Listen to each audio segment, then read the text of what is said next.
கை கட்டு. உனக்கு அப்பா அம்மா முக்கியமா பால் முக்கியமா? அப்ப அப்பா அம்மா முக்கியம் இல்லையா? முக்கியம் இல்லையா? ஆமாவா இல்லையா? இல்லையா? ஏன்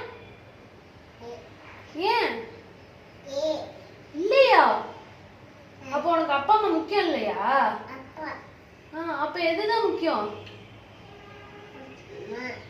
என்ன வேணும் உனக்கு? அப்பா அம்மா வேணுமா இல்ல பால் வேணுமா? பாலா? எங்க இருக்கு பால்? அப்ப கை கட்டு. கை ரிலீஸ் பண்ணு. ரிலீஸ். சல்யூட் அடி. சல்யூட். சே குட் மார்னிங். உனக்கு பால் முக்கியமா பூ முக்கியமா? பாலா? பாய் சொல்லிடு.